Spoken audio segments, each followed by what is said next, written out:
Okay, so this is a quick walkthrough of a repair on a Punchout PCB that my buddy John asked me to take a look at. So as you can see, it's hooked up to my test rig here with my trusty Commodore 1084S video monitor that I use for debugging.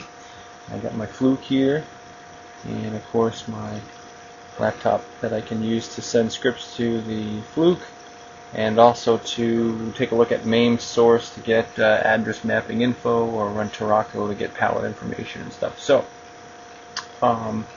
this PCB was having some character and sprite issues, and to kind of get an idea of what was going on, I basically started by just looking at what the values were that were being displayed. I mean, I can see the word score there, and some of the other stuff is mucked up. So I had a suspicion that one of the data lines getting sent to the character and sprite ROMs was being held high or low. So if we take a look, actually, like way up here, like vo.vaue, that's obviously the wrong word. So I brought up MAME real quick to see what it should be, and let's just do that real quick.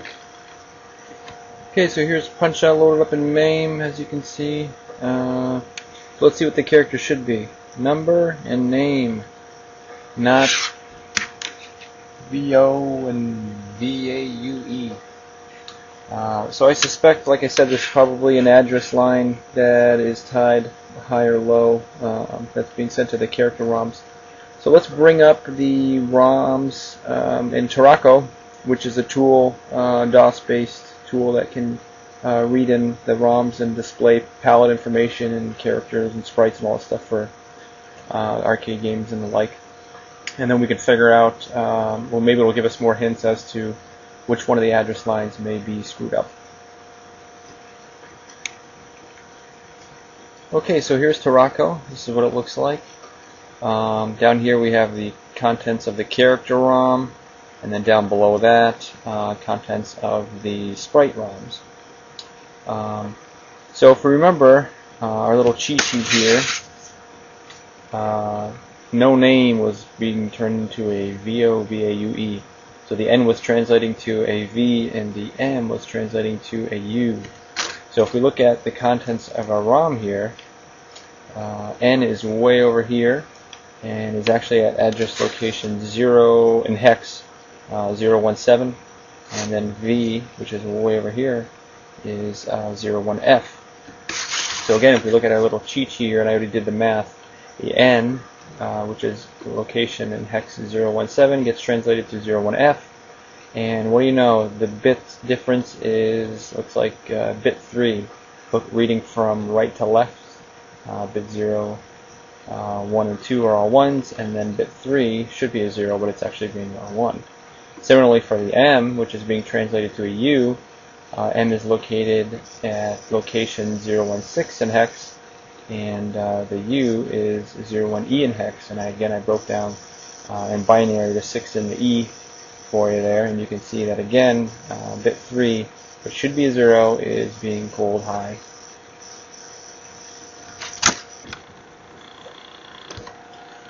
Now, if it was just the characters that were messed up and the sprites that were fine, then I would probably take a look at the background and character PCB, and that's the third smallest PCB here, this guy right here.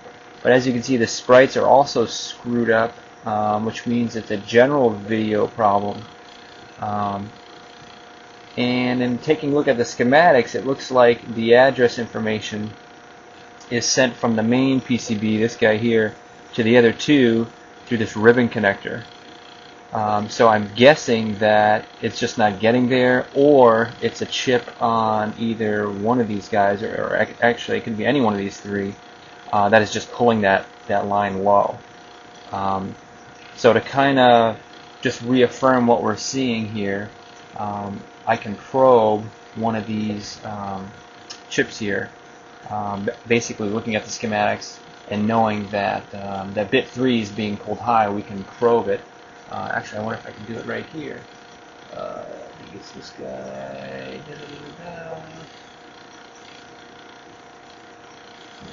No, which one's it? That's it right there.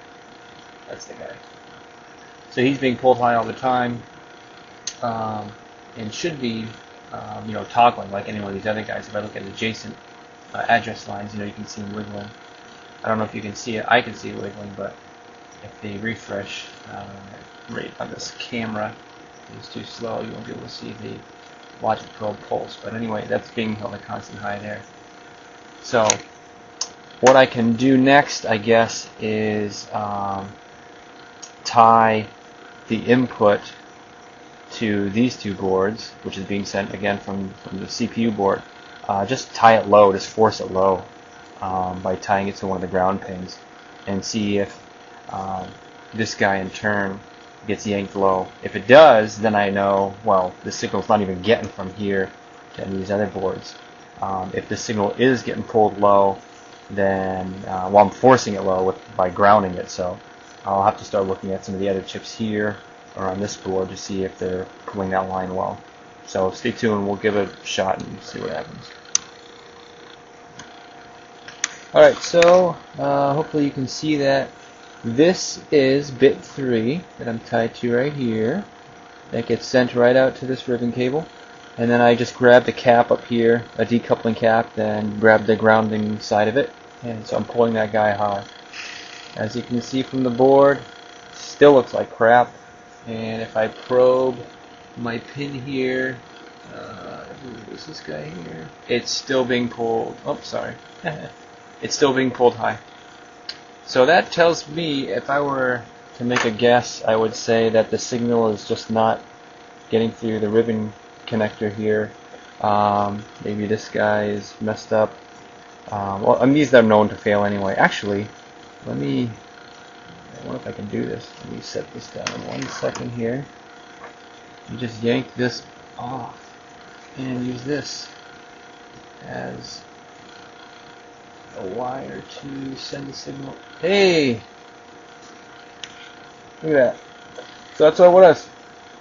Just the signal wasn't getting sent to the ribbon connector. So it's probably the connector on this end right here, the CPU side of things, because both these guys, the sprites and the background and characters, are showing the same problem. So I should be able to just debug that with an ohmmeter, figure out exactly where the problem is, and just correct that issue right there. So there you have it, John. There's your board.